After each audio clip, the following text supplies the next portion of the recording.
মিথ্যা, সম্পূর্ণ ভুয়া, কোনো স্টেজেই না।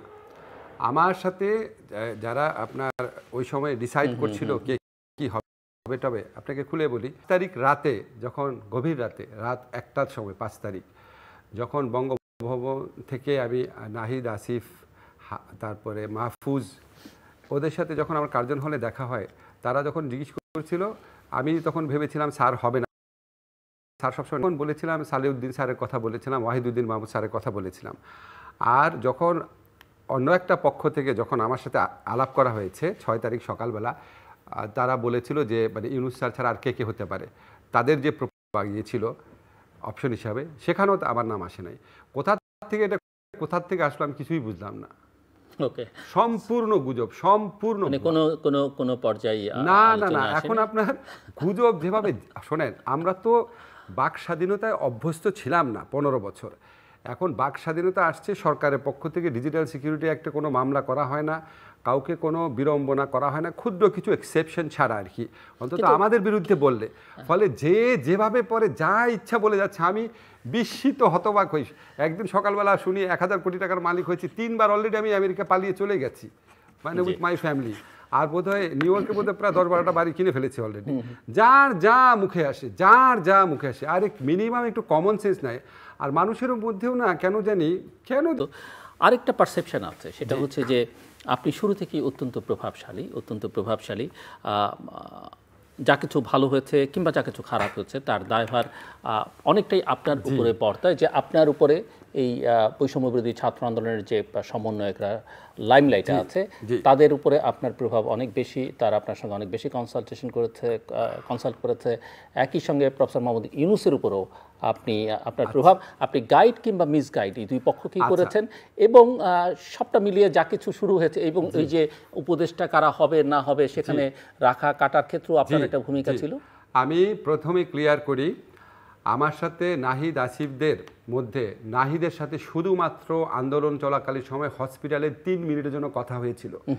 এছাড়া আন্দোলন চলাকালীন সময় কোনো দিন নাহিদ, আসিফ, মাহফুজ তাদের সাথে আমার কথা হয়নি। আক্তার আমার ছাত্র, আক্তারের সাথে আমার সবসময় যোগাযোগ আছে, কিন্তু অভ্যুত্থানকালীন সময় আক্তার নিজেও অত অ্যাক্টিভ। আমি অভ্যুত্থানোত্তর পরিস্থিতির কথা বলছি, সরকার গঠন। আমি বলে দিই আপনাকে, সরকার গঠনের জন্য তাদের সাথে আমার 2 মন্ত্রিসভায় কারা কারা থাকবে 5 তারিখ রাতে আলোচনা হয়, কে প্রধান হবে এটা নিয়ে, আর কোনো ব্যাপার নিয়ে না। তারপরে 6 তারিখ রাতে তারা আমার বাসায় যখন আসে তখন আমার সাথে তারা কনসাল্ট করছিল, এবং সেখানে আমি যে নাম বলেছিলাম তার মধ্যে কয়েকটা তারা রেখেছে, কয়েকটা রাখে নাই। এটা একটা জিনিস। আরেকটা হচ্ছে, ধরেন আমাদের যদি 20 জন উপদেষ্টা থাকে, অন্তত 10 জন আছে যাদের নাম আমি বলিই নাই, এবং তারা কার রেফারেন্স হয়েছে আমি অনেক পরে জেনেছি। সো এটা সম্পূর্ণ মিথ্যা। এবং আমি যখন নাম প্রপোজ করছিলাম, যেমন ধরেন একটা নাম বলি আপনাকে, যেমন ধরেন বললাম সালেউদ্দিন আহমেদ স্যারের নাম বললাম, তখন সাথে সাথে বললো হ্যাঁ স্যার ওনার নাম তো আমাদের লিস্টে আছে, ওনার নাম অনেকেই বলেছে। যেমন ধরেন তৌহিদ হোসেন ভাইয়ের নাম বললাম যে পররাষ্ট্র কাকে নেওয়া যায়, বলে স্যার তারা আমরা একটু খোঁজ নিয়ে দেখি, এরকম। আবার যে 2 জন লোকের নাম বলেছেন, নাম বলছি না এখানে, তখন তারা বলেছে না ওনারা তো আমার সাথে আন্দোলনে ছিল না, ওনাদেরকে স্যার নেওয়া যাবে না। আবার আরেকটা জনের নাম বলেছিলাম যে খুব বিখ্যাত সিভিল সোসাইটিটা, বলছে আচ্ছা স্যার দেখি। সো কোনো কিছুই মানে আপনি বলতে পারেন এভাবে হয়েছে। আর বাকি 20 জনের মধ্যে যে 10 জন, হ্যাঁ, তারা কিভাবে হয়েছে আমি কিছুই জানি না, কিচ্ছু জানি না।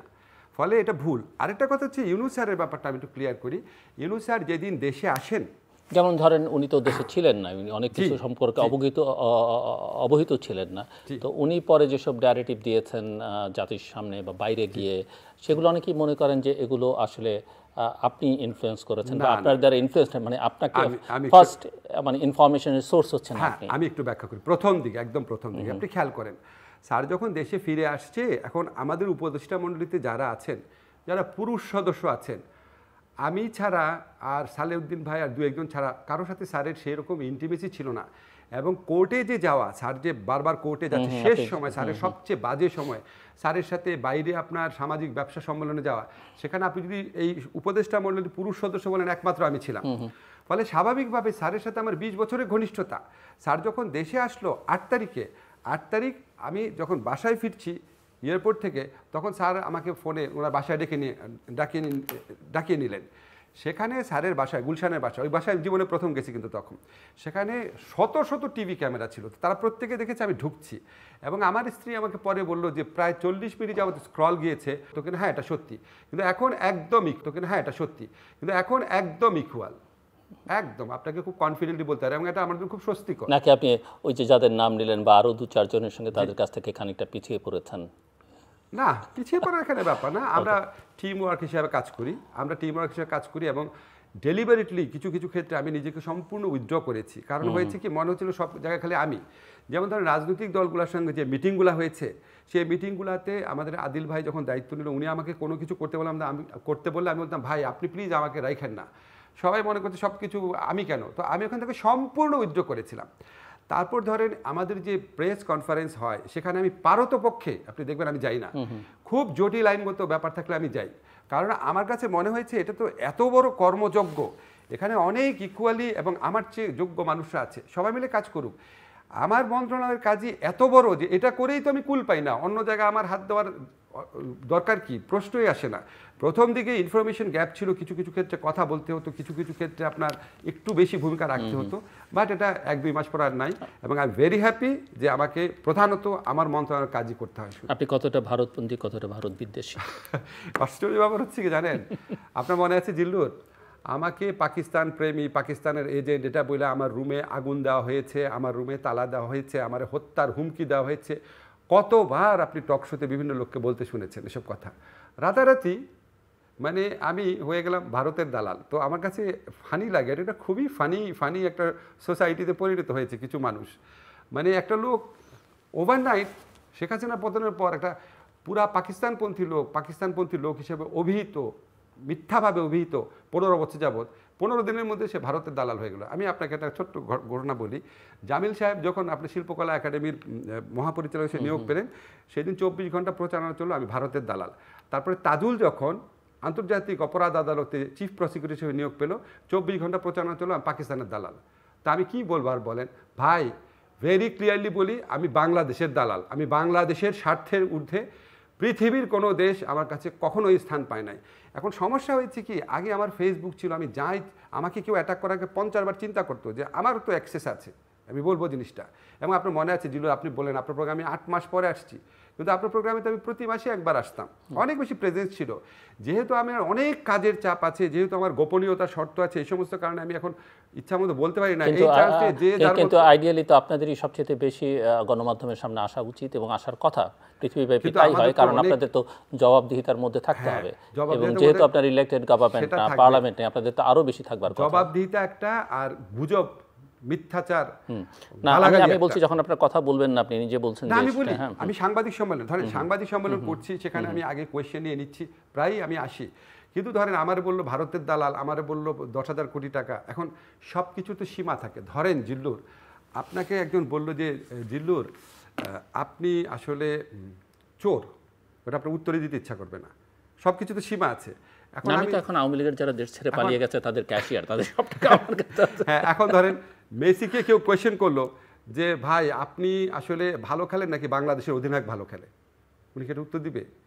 মানে ফাত্রামির সীমা থাকতে হবে তো, গুজব, জল্পনা, মিথ্যাচার, চরিত্রহনের মধ্যেও একটা সীমার ব্যাপার আছে। এইসব ফাত্রামি এমন একটা জায়গায় চলে যায়, এটা আপনি উত্তর দিবেন কি? মানে আমার যদি প্রশ্ন করে কেউ, ধরেন আমি বেরোলাম, আমার বললো ভাই আপনি না আমেরিকা চলে গেছেন শুনলাম, আমি এটা কি উত্তর দিব? আমি ফোনটা কেটে দিব।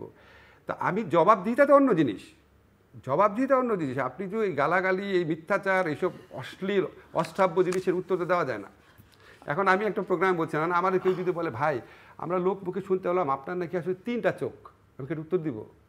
বা আমাকে কেউ যদি বলে, ধরেন একটা মানুষকে আমি বললাম, একটা সম্মানিত মানুষকে বললাম ভাই আপনার মা নাকি অত্যন্ত চরিত্রহীন ছিল, সেখানে উত্তর দিবে? সে তো থাপ্পড় মারবে। তো এটা তো জবাবদিহিতা না, গালির উত্তরটা তো জবাবদিহিতা না। আপনি বলছেন যে এখন ফ্রিলি কথাবার্তা বলা যায় এবং যে কোনো আপনাদের সমালোচনা করা যায়, কিন্তু অনেকেই মনে করেন যে বাংলাদেশে আগের যে ভয়ের আবহ, ভয়ের সংস্কৃতি ছিল, সেখান থেকে পরিস্থিতির তেমন কোনো উন্নতি নেই, বরং অন্যভাবে পরিস্থিতিটা এখন মব জাস্টিস, এখন মানুষ কথা বলতে ভয় পায়, এখন ট্রল বা আওয়ামী লীগের সময় যেরকম ট্যাগ করে দেওয়া হতো বিএনপি জামাত, এখন হয়তো ভারতের দালাল, ফ্যাসিস্টের দোসর, এগুলো বলে, এবং অশালীন অশ্লীল ওই একই প্রক্রিয়া। আগেরগুলো হয়তো দৃশ্যমান ছিল, বিভিন্ন এজেন্সি এরা ওরা করতো, এখন বোঝাই যাচ্ছে না কে কোথায় আপনার বাড়ি জ্বালিয়ে দিবে, অফিস জ্বালিয়ে দিবে, আপনাকে রাস্তায় ধরে মারধর করবে। পার্থক্যটা কোথায় তৈরি হলো? পার্থক্যটা আছে একটা জায়গায়, আগে মত প্রকাশের স্বাধীনতার বিরুদ্ধে আক্রমণকারী পক্ষ ছিল সরকারি দলের ক্যাডাররা। এখন মত প্রকাশের স্বাধীনতার বিপক্ষে শক্তি হচ্ছে জনগণ। জনগণের একটা অংশ আর একটা অংশকে কথা বলতে দেয় না। যারা বেশি এবং যেই জনগণের যেই অংশেই কাজটা করছে তারা বেসিক্যালি সরকারের আপনাদের সমালোচনা করলে বেশি করছে। হ্যাঁ, আমাদের সমালোচনা করছে না, আপনাদের সমালোচনা করলে এই কাজগুলো বেশি করছে। আমাদের সমালোচনা মানে সরকারের সমালোচনা করলে, মানে সরকার একটা পক্ষ, তারা সরকারের সঙ্গে আছে, বাকিরা সরকারের সমালোচনা করলে অ্যাটাক হচ্ছে। আপনি আমার একটা উদাহরণ দেন। না দেয়ার আপনি যদি সোশ্যাল মিডিয়াতে দেখেন যে যারা সরকারের আমার বিরুদ্ধে, আমি আপনাকে তাহলে আমার কিছু বলি, আমার বিরুদ্ধে 4 মাসে 17টা ভিডিও করা হয়েছে। পৃথিবীর মানে আমি আমার কল্পনার সীমা ছাড়াই গিয়ে কথাবার্তা বলা হয়েছে, যেটা মানে আমাদের যে দুর্নীতি দমন কমিশনের চেয়ারম্যান মোমেন ভাই, উনি জানেন আপনি স্যান্ডেল পরে ঘুরেন, উনি বসিলায় থাকেন, উনারে ট্রান্সফার করে আমি 200 কোটি টাকা এমন কথা বলা হয়েছে। আমার এই এত সব কথা বলার জন্য আমি আওয়ামী লীগের 15 বছরে যত বাজে কথা শুনেছি তার চেয়ে বেশি কথা 7 মাসে শুনেছি। তা আমি কি ব্যবস্থা নিয়েছি তাদের বিরুদ্ধে? কার বিরুদ্ধে আমি মামলা করেছি? কাকে আমি গ্রেফতার করতে বলেছি?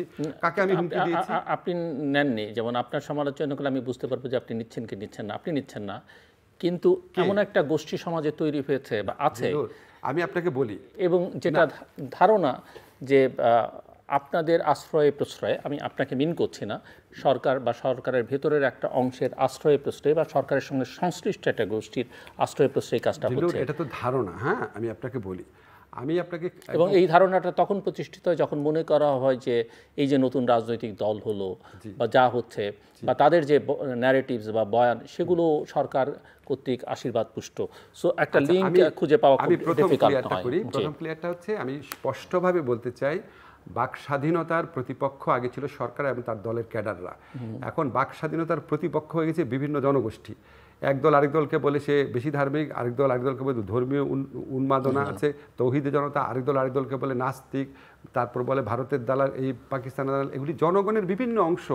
বিপ্লব পরবর্তী সময় মানুষের মধ্যে নানান অস্থিরতা থাকে, অনিশ্চয়তা থাকে এবং কিছুটা ডিসিপ্লিনের অভাবও থাকে এবং অতিরিক্ত স্বাধীনতা, এক্সপেকটেশন অতিরিক্ত, এগুলির প্রতিফলন হিসাবে এটা হচ্ছে। আপনি যেটা বলেন সরকারের কোনো মদদে বাক স্বাধীনতার পক্ষে যারা কথা বলে তাদের উপর আক্রমণ করা হচ্ছে কিনা, আমার কাছে এরকম কোনো তথ্য নাই। আপনি ধারণা করতে পারেন, ধারণা করার, এবং এই ধারণাটা কতজন মানুষ, এবং পলিটিক্সে পারসেপশন ম্যাটার করে, পারসেপশন তো আছে, পলিটিক্সে পারসেপশন ম্যাটার করে। কিন্তু ধরেন আমরা যখন এই সরকারে আসছি, আমরা তো পলিটিক্স করছি না। রাষ্ট্র চালনার একটা পলিটিক্যাল, আপনি আমাকে একটা উদাহরণ বলেন তো, আপনি ধরেন বাক স্বাধীনতার জন্য জনগণের উপর হামলা হয়েছে।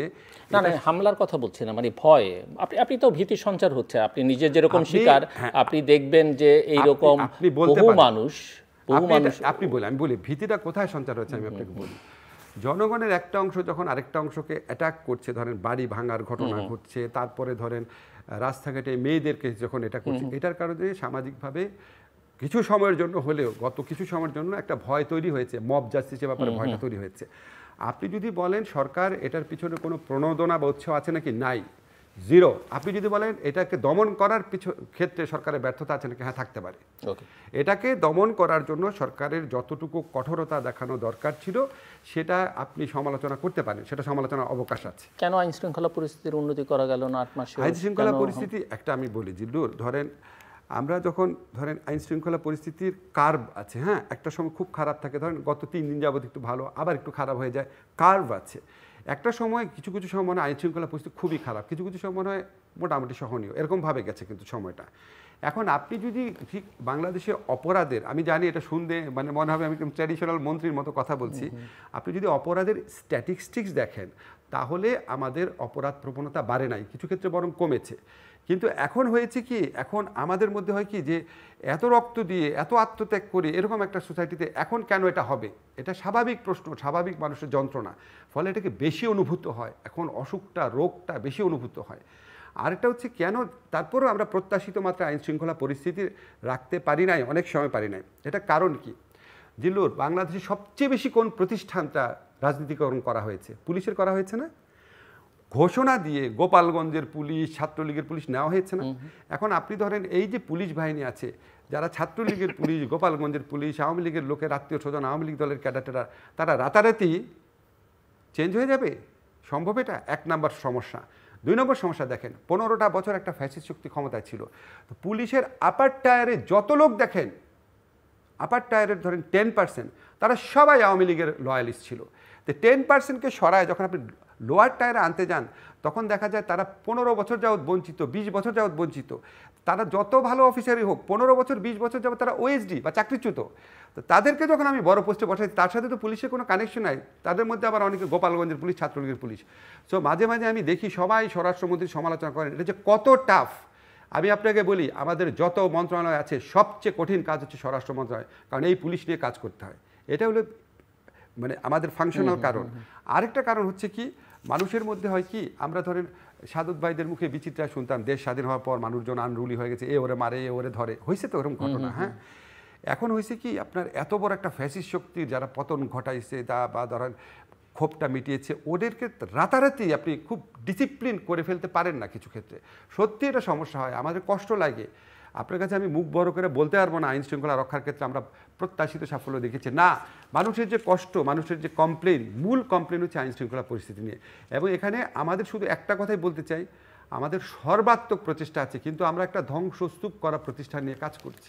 আপনি আমি একটু আপনার কাছ থেকে বুঝতে চাই যে আপনি এটাকে বিপ্লব বলছিলেন কথা বলবার সময়, এটা বিপ্লব না অভ্যুত্থান, আপনি কি বলবেন? এটা সামথিং ইন বিটুইন। এটা অভ্যুত্থান না, এটা গণ অভ্যুত্থান অবশ্যই। এটা গণ অভ্যুত্থান যেটার মধ্যে বিপ্লবের এলিমেন্ট ছিল, কিন্তু বিপ্লব হয় নাই।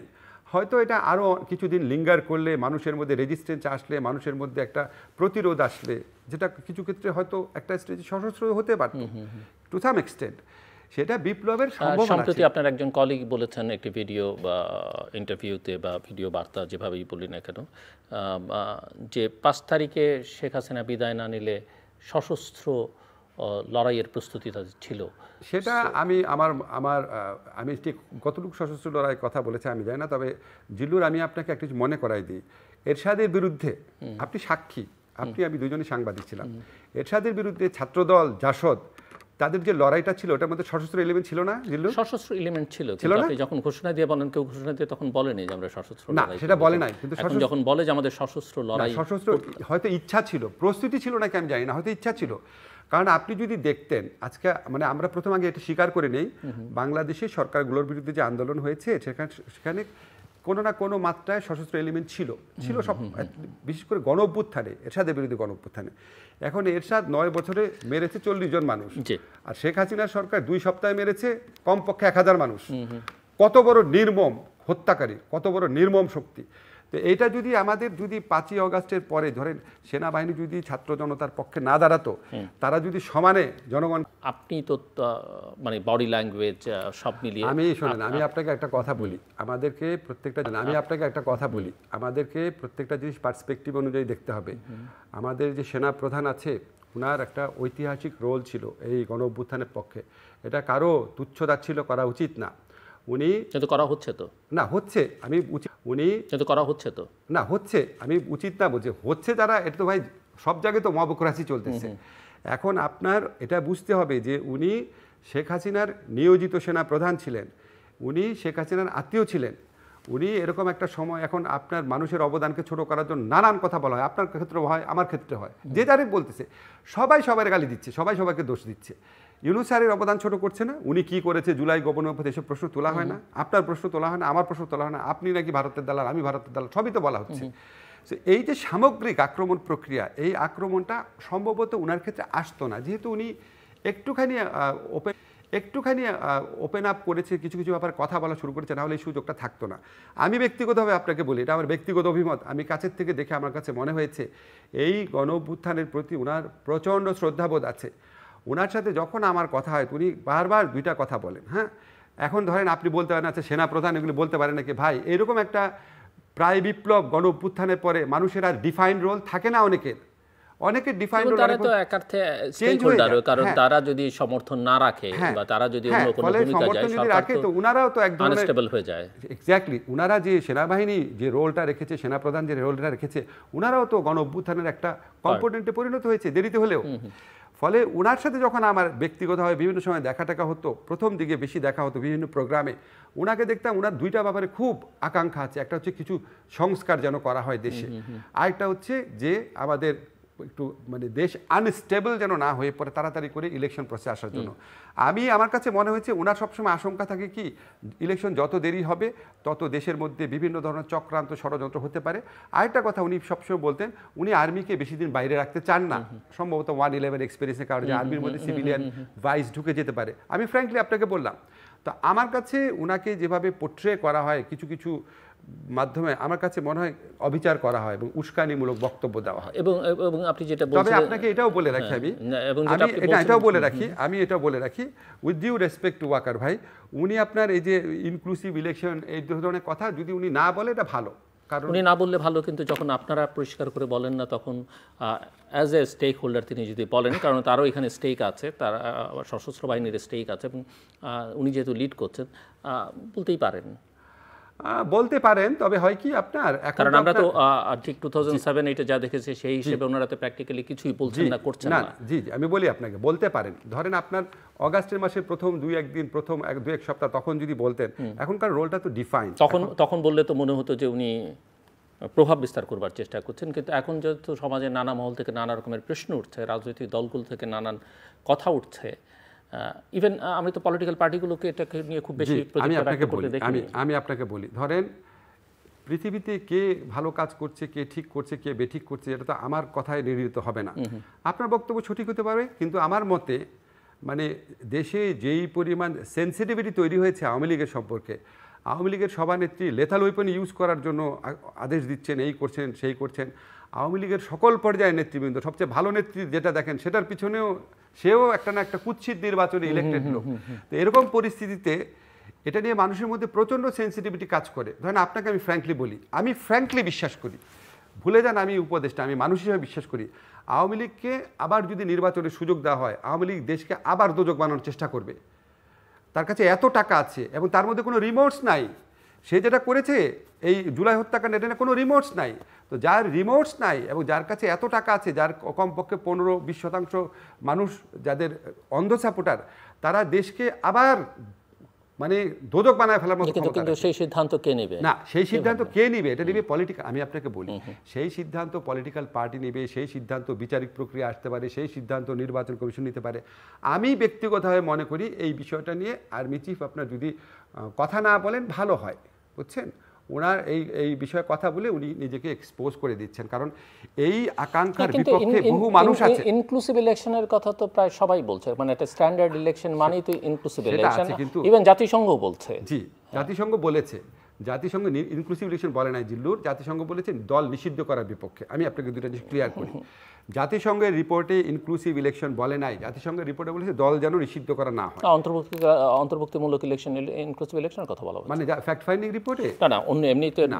আমি ফ্যাক্ট ফাইন্ডিং রিপোর্টে আপনাকে বলি, ফ্যাক্ট ফাইন্ডিং রিপোর্টে বলছে দলকে নিষিদ্ধ না করা জিনিস, অফকোর্স নিষিদ্ধকরণ করা, একটা দলকে নিষিদ্ধ করা উচিত কি উচিত না, এটা নিয়ে সমাজে ভিন্ন মত থাকতে পারে। কিন্তু আওয়ামী লীগকে ঠিক এখনই আবার ইলেকশনে অংশগ্রহণ করতে দেওয়া, ইনক্লুসিভ ইলেকশন, সেটা নিয়ে কিন্তু মানুষের প্রচণ্ড আপত্তি আছে। এখন সমস্যাটা হচ্ছে কি জিল্লুর, ধরেন মেজরিটি মানুষের আপত্তি আছে। এখন আপনি যদি বলেন তাহলে আপনাকে একসেপ্ট করে নিতে হবে, এটা বলার কারণে আপনার সমালোচনাও আসবে। এখন আপনি এটা বলতে পারেন, কেন আপনি সমালোচনা নিলে সমস্যা নেই, আপনি একটা স্বাধীন পেশার মানুষ। কিন্তু একটা বাহিনী চিফ যদি এটা বলে মানুষকে বিভিন্নভাবে সমালোচকরা ইনভাইট করেন, তাহলে এটা দেশের জন্য ভালো না। কাজে এইসব ব্যাপারে এটা এই পয়েন্টে বিশেষ করে আমি মনে করি, মানে আমার ব্যক্তিগত অভিমত, আই মে বি রং, মানে এমন তো হতে পারে, আমরা তো আর জানি না যে উনি হয়তো ওনার মেসেজটা আপনাদেরকে বলতে আমি সরকারকে কনভে করেছে, বাট সরকারের রেসপন্স পাননি, সো ওনার কাছে মনে হয়েছে যে বলা প্রয়োজন। আমি একটু গোড়ায় যাই, যেখান থেকে আমরা আলোচনাটা শুরু করেছিলাম, ওই যে সরকারটা যেভাবে গঠিত হলো, এই সরকারে কার শেয়ার কতখানি? আমিন এই সরকারে এই ছাত্রদের শেয়ার কতখানি, বিএনপির কতখানি, জামায়াতের কতখানি, আর্মির কতখানি, বা ইন্টারন্যাশনাল কমিউনিটির আপনার কতখানি? আমি একটু এই শেয়ারিংটা বুঝতে চাই। শেয়ারিং তো কিসের শেয়ারিং? না, কার নমিনিরা কত ভাগ শতকরা হিসেবে বা যে কোনো ভাবে? আমি ছাত্রদের থেকে যেটা শুনেছি, ধরেন মানে এখানে কারা ডোমিনেট করছে? যেই 50% আমি জানতামই না উপদেষ্টা যারা হয়েছে, আমি ছাত্রদের যেটা শুনেছি তারা বিএনপির মতামত নিয়েছে। তারা মতামত নেয় একটা, আরেকটা হচ্ছে না, তারা নিজেরা লিস্ট করেছে। আমি আপনাকে নাম বলতে পারবো না এখানে, বিকজ এটা বলা শোভনীয় হবে না। তারা যেই একজনকে চেয়েছিল বিএনপি থেকে স্ট্রং অবজেকশন আসার পর সেটা বাদ দিয়েছে। আবার তাদের লিস্টে যে ছিল না, ধরেন তারা বলেছিল উনি আন্দোলনকারী সময় তো আমাদের সাথে ছিল না, সেরকম একজন আবার বিএনপির কথায় আসছে। আবার এমন একজন আসছে যার সম্পর্কে আমি জানতামই না আসবে, সে জামাতের কথায় আসছে। সো ছাত্ররা নিজের ইচ্ছা সবকিছু ডিসাইড করে না। সেজন্য বলছি যে কার প্রাধান্য বেশি এখানে। না, আমি আপনাকে শুধু প্রাধান্য তো আমি বলতে পারবো না আপনাকে, কিন্তু আমি আপনাকে এটা বলতে পারি ছাত্ররা পলিটিক্যাল পার্টি যারা আছে, আন্দোলনে যারা শক্তি আছে, সবার সাথে হয়তো কথা বলা নাই, যাদের সাথে কথা বলে না তারা খুবই মাইন্ড করতে পারে, কিন্তু ওইখানে এত সময়ের সীমাবদ্ধতা ছিল, এত একটা তাড়াহুড়া পরিবেশ ছিল। বাংলাদেশের ইতিহাসে কোনো কেয়ারটেকার গভর্নমেন্ট এভাবে হয় নাই জিল্লুর। আমরা জানতাম একটা কেয়ারটেকার গভর্নমেন্ট হবে, সবাই আলোচনা করে টোরে লোকজন ঠিকঠাক করে প্রস্তুতি নিয়ে, এটা চট করে হয়ে গেছে। 5 তারিখে শেখ হাসিনার পতন ঘটবে এটাই কজন ভাবছে। ফলে এটার মধ্যে কিছু তাড়াহুড়া থাকতে পারে, কিন্তু আমার তাদের ইন্টেনশন নিয়ে আমার কোনো প্রশ্ন নাই। তারা সিলেক্টিভলি আছে, ওর সাথে কথা বলবো না, ওর সাথে কথা বলবো না, এটা না। যেমন ধরেন আমি যেটা জানি যে আন্দোলনকারীর সময় আপনার যে ভূমিকা, আমি ছাত্রদের মুখে শুনতাম অত্যন্ত হাইলি রেসপেক্ট করে আন্দোলনকারীর সময় আপনার যে ভূমিকায় আছে। এখন হয়তো আপনি সামনে আছেন দেখে উদাহরণ, হয়তো সরকার গঠনের ব্যাপারে আপনার পরামর্শ হয়তো নেয় নাই, কিন্তু ওইটা ইচ্ছা করে আমি মনে করি না যে আমি আমার তো গুরুত্বপূর্ণ আমার মতামত নিতে হবে। স্টেক হোল্ডার বলছে না, আমি আপনি সামনে আছেন দেখে উদাহরণ দিচ্ছি। ওরা ডেলিভারিটি আছে, ওর সাথে কথা হলো, ওর সাথে কথা হলো, এটা করে নাই। আর আমার সাথে যে কথাগুলো বলেছে আমি আপনাকে বারবার বলতেছি, ধরেন 50%-এর ব্যাপারে আমি কোনো ধারণাই ছিল না, এবং আমিও যাদের নাম প্রপোজ করেছি সেখানে 60% তারা আমার প্রপোজালে 3 রকম রিয়াকশন দেখিয়েছে। একটা বলছে স্যার এটা তো আমাদের লিস্টে অলরেডি আছে, তারপর একটা বলছে স্যার এটা একটু দেখতে হবে, আরেকটা হচ্ছে স্যার না উনি তো আমাদের সময় আন্দোলনে আমাদের সাথে 15 বছর উনি কী করেছে। তো 3 ধরনের রিয়াকশন। তো আমার কথা কীভাবে শুনেছে, ঠিক না? এখন ধরেন আমাদের একজন মহিলা উপদেষ্টা, ওনার নাম বলার সাথে সাথে ওরা বললো স্যার ওনার নাম তো আমাদের লিস্টে আছে, ওনার নাম সবার কাছ থেকে আসতেছে। রেজওয়ানার কথা, রেজওয়ানার নাম সব মহল থেকে আসছে। সেটা তো আমার কথা তো হয় নাই, এগুলো অলরেডি তারা ডিসাইড করে রেখেছে। এবং তারা 3টা দিন আমি যতদূর জানি আর কি, যত মানুষের সাথে পারে কথা বলার চেষ্টা করেছে। সবচেয়ে বেশি কনসালটেশন করেছে বিএনপি আর জামাতের সাথে, যতটুকু আমি জানি। আমার এটা ভুল হতে পারে। সরকার কতটা নিরপেক্ষ? সরকারের তো অনেকগুলো হাত পা আছে। এখন আমি যদি আপনারা বলি, ধরেন চ্যানেল আই কতটা, ধরেন আওয়ামী লীগ আমলে চ্যানেল আই কতটা সরকারপন্থী, তো চ্যানেল আইয়েরও তো অনেকগুলো কম্পোনেন্ট আছে না। কোনো কম্পোনেন্ট একটু বিএনপির প্রতি সিম্প্যাথেটিক, কোনো কম্পোনেন্ট আওয়ামী লীগের প্রতি বেশি কোনো কম্পোনেন্ট আছে একটু বামের প্রতি, কোনো কম্পোনেন্ট আছে ইসলামিক। একটা ফ্যামিলির মধ্যে মূল প্রবণতা যারা ডমিনেট করে, যারা, যদি আপনি ইউনূস স্যারের কথা বলতে জিজ্ঞেস করেন উনি 100% নিরপেক্ষ। বাকি আপনি যদি বাকিদের কথা জিজ্ঞেস করেন, আমি তো অন্যদের কথা আমার বলা উচিত না। প্রফেসর ইউনূস একজন গ্লোবাল আইকন, সারা পৃথিবী তাকে সম্মান করে, আমরা উনি হয়েছেন বলে সবাই গর্বিত। কিন্তু সামগ্রিকভাবে অনেকে মনে করেন যে উনি কিছুটা শিশুসুলভ এবং সরল, এবং যে কারণে অনেকেই তাকে নানাভাবে প্রভাবিত করতে পারে। কেউ কেউ মনে করেন উনি পেজের মধ্যে আছেন, সেটা আপনাদের মনে হতে পারে। উনি যখন ইন্টারভিউ দেন, স্যার খুব ক্যাজুয়ালি ইন্টারভিউ দেন, কোনো কথা বলেন, মনে হতে পারে উনি সারাটা দুনিয়া ভেজে খাওয়া মানুষ, বুঝছেন? উনার ডেপথ অফ আন্ডারস্ট্যান্ডিং আনবিলিভেবল। একটা কথা বলবে করবে, উনি সবার সাথে কথা বলে, উনি 4 জন 5 জন 7 জনের সাথে কথা বলে ডিসিশন নেয়। আর সরকারের মধ্যে কে কোন দলের কি প্রভাব আছে ভাই, আপনার আমি শুধু একটা কথা বলি না, কিন্তু সরকারের যা কিছু হচ্ছে সব কি ওনার, সব ওনার, যেমন শেখ হাসিনা যেভাবে একেবারে ওসি পর্যন্ত পৌঁছে যেতেন, সেটা আমরা চাই না, কামনাও করি না, সেটা আমরা কামনা করি। কিন্তু মেজর ডিসিশন সব কি উনি অবহিত, ওয়াকিবহাল? এটা প্রথম দিকে অবহিত না থাকলে পরে থাকেন। যেমন ধরেন আপনার হয়ে যাওয়ার পরে সিদ্ধান্ত হয়ে যাওয়ার পরে হয়তো জানেন, কারণ উনি তো শেখ হাসিনা না, উনি তো খালেদা জিয়া না, উনি আমাদের এই দলের সাথে যাদের কাজ করছেন উনি জীবনে প্রথম দেখেছেন। সেই কারণে আমার প্রশ্ন যে আপনাদের উপদেষ্টা পরিষদে যারা আছেন বা সরকার পরিচালনা যারা এখন লিডিং রোলে আছেন, তারা আসলে বেসিক্যালি কোন ফোর্সটা ডমিনেটিং? যেহেতু এখানে বিভিন্ন ফোর্স আছে, এখানে এক্সট্রিমিস্ট আছে, এখানে right wings, centre right, centre left. আপনি প্রশ্নটা এমনভাবে করেছেন, যেমন ধরেন 4টা পক্ষ আছে। হ্যাঁ, এখন ধরেন আমি একটা পক্ষে। এখন প্রশ্নটা যদি আপনি আমাকে করেন, তা আমি তো বাকিদেরকে সাবজেক্টিভভাবে ইভ্যালুয়েট করব, ফলে আমার ইভ্যালুয়েশন সত্যি হবে না। আমি শুধু আপনাকে একটা কথা বলি, এখান থেকে বুঝে নেন। আমাদের বাঙালি সোসাইটিতে দেখা গেছে এক ভাই জামাতপন্থী, এক ভাই আওয়ামী লীগপন্থী, এক ভাই বিএনপিপন্থী, কোনো স্বার্থের জন্য না, কিন্তু সত্যি। যেমন আমি আপনাকে ফ্র্যাঙ্কলি বলি যে আমার এক ভাই আওয়ামী লীগপন্থী, আমি প্রচণ্ডভাবে অ্যান্টি আওয়ামী লীগ। আবার আমার এক ভাই আছে, আমি কাজিনদের মধ্যে বলছি, বেশ ইসলামিক লাইনে ঝোঁক আছে। তো একটা সরকারের মধ্যেও তো এরকম থাকা স্বাভাবিক।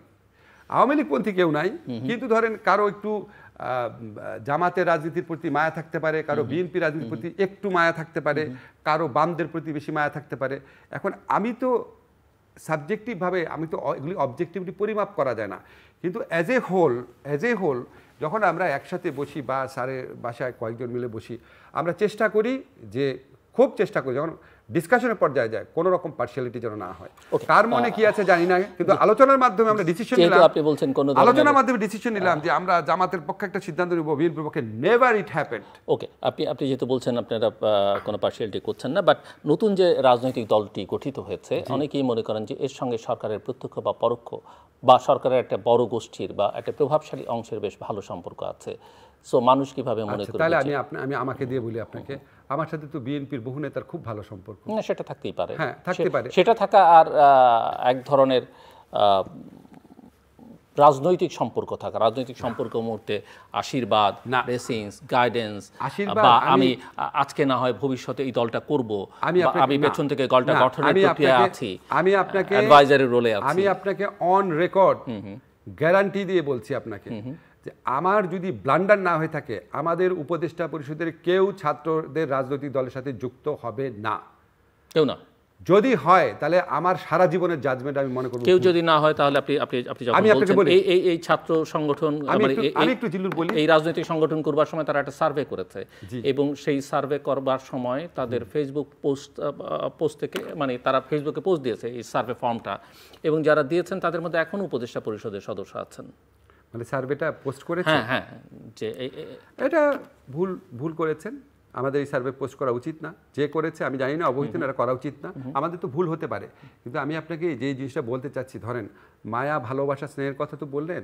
আচ্ছা ধরেন আমার সাথে ফখরুল ভাইয়ের যে সম্পর্ক 15টা বছর এই আন্দোলন সংগ্রামে, ফখরুল ভাইয়ের অধিকার আছে আমার ফোন করে একটা রাগারাগি করা। আপনাকে আমি এত বড় কথা বললাম, আন্দোলনকালীন সময়ে বহু গোপন জায়গায় আমি ওনার সাথে দেখা করতাম, একা কথা বলতাম। এখন ফখরুল ভাইয়ের সাথে আমার সম্পর্ক আছে না? এখন এই ছাত্রগুলা জীবন বিপন্ন করে এইরকম একটা মুক্তির স্বাদ আমাদের দিয়েছে, তার প্রতি আমার ভালোবাসা থাকবে না? আমার কাছে যদি ওরা পরামর্শের জন্য আসে, ছাত্ররা কেন, যে কোনো রাজনৈতিক দল যদি পরামর্শের জন্য আসে, অবশ্যই আমি পরামর্শ দিব, অবশ্যই দিব। আন্দোলনকালীন সময় বিএনপির সাথে কথা বললাম, মান্না ভাইয়ের সাথে 100 বার কথা বলতাম, নূরদের সাথে 100 বার কথা বলতাম। এখন ওরা যদি আসে, স্যার আমরা একটা পলিটিক্যাল পার্টি করছে, কিভাবে করব? আমি তো ওদের সরাসরি বলি, তোমাদের ফান্ডিংয়ের ব্যাপারটা বাংলাদেশে একটা রেকর্ড করো, প্রকাশ্যে চাঁদানো, যে ভাই আমি এই দলে, আমেরিকায়, ব্রিটেনে, ইউরোপে যেরকম হয় এরকম পরামর্শের বাইরে কিচ্ছু নাই। অন্তর থেকে চাই তারা একটা পরিশুদ্ধ বিকল্প রাজনৈতিক ধারা গড়ে তুলুক। এটার মধ্যে কোনো লুকোচাপা নাই। আমার কথা আমি আপনাকে বলে দিই, আমার যদি বুদ্ধিবৃত্তিক হেল্প লাগে, সেটার সাথে আমার সরকারি দায়িত্বের কোনো সম্পর্ক নাই। আমার বুদ্ধিবৃত্তিক হেল্প যদি আজকে জামাতে ইসলামও যদি আইসা বলে, ভাই আমরা এই সংস্কারের ব্যাপারে কী সিদ্ধান্ত নেব, আমি বলতে পারি, ভাই আমার কাছে মনে হয় আপনারা এটা করলে ভালো। এটার সাথে আমার সরকারি দায়িত্বের সম্পর্ক নাই, কারণ আমার দায়িত্বের এটাতে প্রভাবিত হচ্ছে না। আমি ছাত্রদের কোনো আনডিউ, যেমন আমি আপনাকে বলি, আমার এখানে যে কাজ হয়, আমি আপনাকে গ্যারান্টি দিতে পারি আমি কোনো আনডিউ অ্যাডভান্টেজ দিচ্ছি না।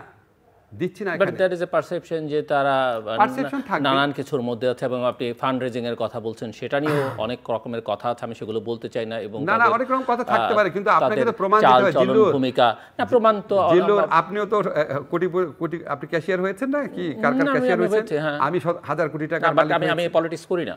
না আমরা পলিটিক্স করি না, রাষ্ট্রীয় পদ, এক্স্যাক্টলি, আমরা সরকারি পদে নেই, এবং আমার ওরকম কোনো, আমি আর আপনি সরকারি পদে নাই, তারপরও নাকি আমরা 1000 কোটি টাকার মালিক হয়েছি, আমি প্রতিবাদ করি না, প্রতিক্রিয়া ব্যক্ত করি না। কথা তো ওদের সম্পর্কে যে কথাগুলো বলা হয়, এটা ভিত্তিহীন না, আমি বুঝবো কিভাবে? ওদের তো অনেকে মানে সেটা দৃশ্যমান অনেক কিছু। সবচেয়ে বড় কথা হচ্ছে যে আপনি যেটা বলেছেন, অবশ্যই তাদের প্রতি, আপনার 100 গাড়ি নিয়ে প্রোগ্রাম, যেটা সবচেয়ে বড় কথা হচ্ছে তাদের সকলের প্রতি আমাদের শ্রদ্ধা, ভালোবাসা, স্নেহ, মায়া, মমতা সবটাই আছে। কিন্তু 71কে যেভাবে আওয়ামী লীগ ব্যক্তিকরণ, পারিবারিকীকরণ, দলীয়করণ করেছে, এই পুরো আন্দোলনটাকে বড় হয় না যে কয়েকজন মাত্র গুটি কয়েক তারা তাদের করে ফেলেছে? ইভেন আমরা যখন বলছি যে ছাত্ররা, তারা কি সারা দেশে 3 কোটি ছাত্রের প্রতিনিধিত্ব করে, কিংবা তারা কি বৈষম্য বিরোধী ছাত্র আন্দোলনের সকলের প্রতিনিধিত্ব করে? সকল সমন্বয় কি এখন একসঙ্গে আছে?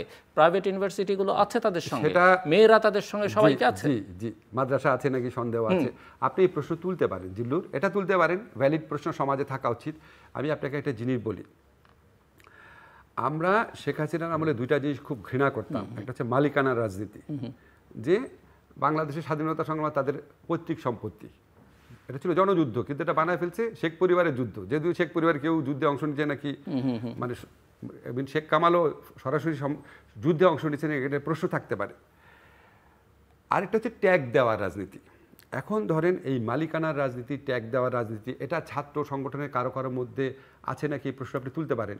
একই সাথে সাথে রাজনৈতিক দলগুলোর মধ্যেও কারো কারো আছে নাকি আপনি তুলতে পারেন। মানে বিএনপি জামাতের মধ্যেও এই প্রবণতা আছে নাকি এটা আপনি তুলতে পারেন। এখন ধরেন আমরা ছাত্রদেরকে বেশি ভালোবাসি, বেশি স্নেহ করি, আমরা ওদের থেকে খুব পারফেক্ট আচরণ আশা করি, কিন্তু জিল্লুর একটা জিনিস খেয়াল করে দেখেন, আমার আপনার যখন 25-26 বছর ছিল কত ভুল আমরা করতাম না? আপনি হয়তো করতেন না, আমি করতাম, আরো বেশি ভুল করতাম। তো ওরা তো একটা প্রক্রিয়ার মধ্যে দিয়ে আসছে, শিখছে, জানার চেষ্টা করছে। আজকে আপনি দেখেন সার্জিস যে 100টা গাড়ি নিয়ে মিছিল প্রোগ্রামটা করেছে, তাসনিম যারা প্রশ্ন তুলেছে ফেসবুক এটা নিয়ে, সার্জিস তুমি ব্যাখ্যা করো, এই চর্চা কি আমাদের প্রচলিত রাজনৈতিক দলে ছিল জিল্লুর? ছিল না তো। আমাদের অনেক এক্সপেকটেশন, অনেক ভালোবাসা দেখে আমরা খুব কষ্ট পাই, প্রশ্ন করি। কিন্তু আপনি পজিটিভ জিনিসটাও দেখেন, হাসনাত যে এই কথাটা বলেছে আর্মি চিফের সাথে মিটিং নিয়ে, তাদের দলের ভিতরে 3টা মানুষ সেটা প্রতিবাদ করেছে। এই চর্চাটাও কি আমাদের মধ্যে ছিল? তো আমরা একটু সময় দেই, দেখি না তারা ভুল করতে করতে হোঁচট খেতে খেতে শিখে নাকি। তবে আপনার সাথে আমি একটা একমত, এই যে আপনার মালিকানা রাজনীতি শুরু, কোনো লেখকেরও দেখবেন মানে এমনভাবে লিখে, মানে আমি গণ অভ্যুত্থানে যতগুলা লেখাটেখা পড়লাম, ইনক্লুডিং আসিফ মাহমুদের বই, ঢাকা বিশ্ববিদ্যালয়ের শিক্ষকরা, জাহাঙ্গীরনগরের বিশ্ববিদ্যালয়ের শিক্ষকরা, বিভিন্ন বিশ্ববিদ্যালয়ের শিক্ষকরা যে অসীম রোল রেখেছিল, যেভাবে রাস্তায় আমরা দরবারের দিন আমরা রাস্তায় থেকেছি রীতিমতো, উল্লেখও নাই। কিন্তু এটা কি সে ডেলিভারেটলি করেছে? সে তার চোখ দিয়ে যেটুকু দেখছি সেটা করছে, কারণ আমাদের সাথে তাদের ইন্টারেকশন ছিল না।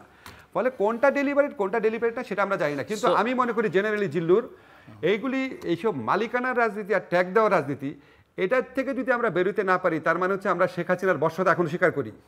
শেখ হাসিনারে আপনি বিদায় করেন নাই, আপনি যদি শেখ হাসিনার আদর্শ মালিকানার রাজনীতি, ট্যাগ দেওয়ার রাজনীতি, এটা যদি আপনি আপনার ভিতরে ধারণ করেন, তার মানে আপনি শেখ হাসিনার ভাব শিষ্য। এটা বুঝতে হবে সবাই। আমরা একটু আপনার সঙ্গে এই আলোচনাটা আসলে রমজানের বাইরে অন্য সময় করতে পারলে ভালো হতো, আপনার বেশি সময় পেতাম, সময় খুবই সীমিত আর হাতে বেশি সময় নেই। আমি আরেকটা প্রশ্ন আপনাকে করতে চাই যে দেশটাকে আসলে কোথায় আপনারা নিয়ে যাচ্ছেন? এই প্রশ্ন এই কারণে উঠছে যে দেশে ভাবাদর্শের দিক থেকে, ন্যারেটিভস বা বয়ানের দিক থেকে একটা ভিন্ন ধারায় নিয়ে যাবার চেষ্টা করা হচ্ছে, এবং সেখানের দায় কিছুটা সরকার, নতুন দল বা তাদের পেছনে যারা আছে তাদের বয়ানগুলো যারা সারা পৃথিবীব্যাপী প্রচার করছে, এইরকম একটা মানে এক ধরনের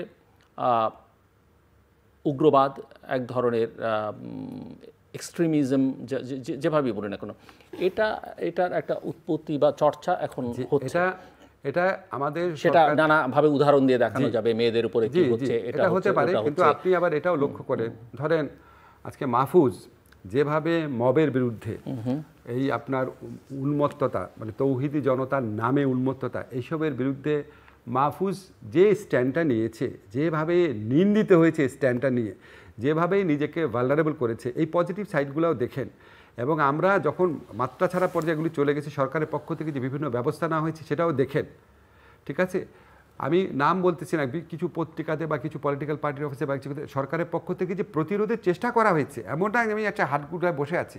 আপনি বলতে পারেন আমাদের সেই প্রতিরোধের ব্যবস্থাটা আরও বেশি জোরালো, আরও একটু আগে হওয়া উচিত ছিল। এখন আমরাও তো একটা লার্নিং প্রক্রিয়ার মধ্যে দিয়ে যাচ্ছি। আমি আপনাকে একটা কথা বলতে চাই, আমার বিবেচনায় বাংলাদেশের কোনো সরকার 1985 সন থেকে আমি সরকারকে খুব কাছের থেকে দেখি, তার আগেটা আমি জানি না, বাংলাদেশের কোনো সরকার 1985 সনের পর থেকে এত ডিফিকাল্ট সময় পার করে নাই। ফলে আমাদের তো ভুল হবে। আমি মাঝে বলি কি, আমরা একটা ঝঞ্ঝা বিক্ষুব্ধ সাগরের মধ্যে দিয়ে আমরা একটা দুর্বল জাহাজে করে পাড়ি দিচ্ছি, জাহাজটা এদিক ঘুরে। কিন্তু জাহাজটাকে সঠিক রাখার জন্য জাহাজের যে ক্যাপ্টেন আছেন আমাদের ডক্টর মোহাম্মদ ইউনূস, উনি প্রাণান্তকর চেষ্টা করেন, উনি এই বয়সে যেই পরিশ্রম করেন। আপনি এটা যে খেয়াল করেন জিল্লুর, বাংলাদেশের গায়ে যদি মৌলবাদ বা উগ্রবাদের তকমা লাগে, সবচেয়ে বেশি রেপুটেশন ক্ষতি কার হবে? ওনার হবে, ডক্টর ইউনূসের হবে। আপনি কি মনে করেন দেশও ক্ষতিগ্রস্ত হবে? কিন্তু দেশ তো হবে, আমি বলি ইন্ডিভিজুয়ালি। আপনি কি মনে করেন এটা উনি বুঝে না? আর এই তকমা লাগলে আমাদের অনেকের ক্ষতি হবে না? কারণ আমরা তো এইরকম তকমার পক্ষে কোনোদিন কথা বলি নাই। আমরা দুঃশাসনের বিরুদ্ধে, ফ্যাসিজমের বিরুদ্ধে কথা বলেছি, কিন্তু আমরা তো উগ্রবাদ পক্ষে কথা বলি না। তো আমাদের একটা সময়, সামনের বছর এরকম সময় হয়তো দেখা যাবে আমি আপনার কাছে আসতেছি আসিফ নজরুল হিসাবে, আসিফ নজরুল হিসাবেই তো আসার কথা, এটাই তো আমার পরিচয়, এটা তো সামান্য দিনের পরিচয়, উপদেষ্টা হিসাবে এটা দায়িত্ব পালন করা। আমি সারাক্ষণ ফিল করি আমি Dhaka university teacher, Asif Nazrul civil সোসাইটির মেম্বার, আমার তো আপনার সামনে এসে দাঁড়াইতে হবে, মুখ দেখাইতে হবে। হয়তো কেন, মানে কতদিন ক্ষমতায় থাকতে চান আপনারা? আমি আপনারা ব্যক্তিগতভাবে আপনি যদি বলেন যত তাড়াতাড়ি চলে যেতে পারি ভালো। আর আমাদের যেটা আছে, আমাদের তো একটা টাইম লাইনও দেওয়া আছে, ডিসেম্বর থেকে জুন, কিন্তু আপনি আবার মাঝখানে খেয়াল করেন এর মধ্যে রোজা আছে, বন্যা আছে, তো হয়তো একটা চেষ্টা থাকবে সামনের বছর রোজা বন্যা এগুলির আগে ইলেকশন করার চেষ্টাই থাকবে। আমার ব্যক্তিগত বিশ্বাস, সেন্সিবলি দেখলে এটাই হওয়ার কথা। এবং আপনি একটা দিয়েছে, আমাদের আসিফ মাহমুদ কিন্তু একটা স্ট্যাটাস দিয়েছে, খুব স্ট্রংলি সে বলেছে, কিন্তু আপনি খেয়াল করেছেন যে ডিসেম্বর থেকে ফেব্রুয়ারির মাঝামাঝির মধ্যে ইলেকশন হবে, ও খুব বেশ জোর দিয়ে বলেছে। এখন আমাদের এই ধারণা, আমাদের কিন্তু সিদ্ধান্ত হয়নি, আপনাকে ক্লিয়ার করি, এই কথা বলার অধিকারই আমার নাই কবে ইলেকশন হবে, কারণ এটা উপদেষ্টা পরিষদের মিটিংয়ে আলোচিত হবে। বাট আমরা হয় না, আপনি একটা ফ্যামিলির মধ্যে থাকলে ভাইবটা ধরতে পারেন, তো আসিফ ওই ভাইবটা ধরতে পেরে যে কথাটা বলেছে, আমারও মাঝে মাঝে তাই মনে হয় যে ডিসেম্বর থেকে ফেব্রুয়ারি মাঝামাঝি সময়ের মধ্যে খুব সম্ভব। বাট আবার আসিফ আগে বলছেন যে স্থানীয় সরকার নির্বাচন আগে হতে হবে, সেটাও তিনি বলছেন উপদেষ্টা। এখন আমি আপনাকে বলি, এটা আমার মনে হয় ভাই, আবার তারাই বলছেন, এই ছাত্রদের এই একটা অংশ বলছেন যে শেখ হাসিনার বিচার, ফাঁসি, এগুলোর আগে নির্বাচন হবে না, স্থাপিত আইনমন্ত্রী বিচারিক প্রক্রিয়া বাংলাদেশের কথা। এগুলি পলিটিক্যাল রেটরিক থাকে, পলিটিক্যাল ক্যাপিটাল থাকে, পলিটিক্যাল স্ট্র্যাটেজি থাকে, অনেক কিছু থাকে। আমি আপনাকে যে বলি, আমি একটু ক্লিয়ার করে নিই, আমি যে বললাম ফেব্রুয়ারি মাঝামাঝি মধ্যে ইলেকশন হতে পারে, এটা বিভিন্ন ভাইব দেখে আমার ধারণা হয়েছে। I am nobody to specify the date, আমি নোবডি। এটা স্যার যেটা বলেছে এটাই অফিসিয়ালি ডিসেম্বর থেকে জুনের মধ্যে উপদেষ্টা কাউন্সিলের মিটিংয়ে স্যারের নেতৃত্বে ডিসিশন হবে, কোনো ডিসিশন হয় নাই, কোনো আলোচনা হয়নি এটা নিয়ে। স্যার যে টাইম লাইনটা দিয়েছে সেটাই আমরা বিশ্বাস করি। এখন আমাদের বিভিন্ন জনের বিভিন্ন ভাইব দেখে ধারণা হয় এরকম। তো আমার কাছে মনে হয় যে মানে এই সময়কার ক্ষমতা, এটা কোনো ক্ষমতা না, এটা হচ্ছে দায়িত্ব, সম্পূর্ণভাবে দায়িত্ব। আমি আপনাকে প্রোগ্রাম শুরু হওয়ার আগে একটা কথা বলেছিলাম না, আই মিন ইট। এই সরকারে যদি আমাকে উইথ হাইন্ডসাইট আপনি যদি বলেন, আমি টাইম লাইনে করে ফিরে গিয়ে আমি গত বছর জুলাই মাসে আপনি আমাকে জিজ্ঞেস করলে যে ঠিক এরকম একটা জীবন হবে আপনার, আপনি কি সরকারে থাকতে চাবেন? অবশ্যই চাবো না, অবশ্যই চাবো না, 3 বার বললাম অবশ্যই চাবো না। যদি সময়ের টাইম লাইনে করে আমি জুলাইতে ফেরত যেতে পারতাম, আমি একটা লাইনে আপনাকে বলি, জুলাইয়ের আগে আমার যে জীবন ছিল শেখ হাসিনার ফ্যাসিস্ট আমলেই, খালি মানুষের কাছে সমালোচনা করতাম, দোষ ধরতাম, আর মানুষ পাগলের মতো আমাকে ভালোবাসতো। আমি বোধহয় বাংলাদেশের সবচেয়ে লাভড মানুষদের একজন ছিলাম না জিল্লুর? আর এখন সারা দিন কাজ করি, শুক্রবার শনিবার রাত 2টা পর্যন্ত কাজ করতে হয় মাঝে মাঝে, এখন কাজের চাপ একটু কমেছে। সারা দিন কাজ করি আর সারা দিন মানুষের কাছে বকা খাই, এটা কেন হয়েছে, ওটা কেন হয়েছে, এটা কেন হয়েছে। So which life I am enjoying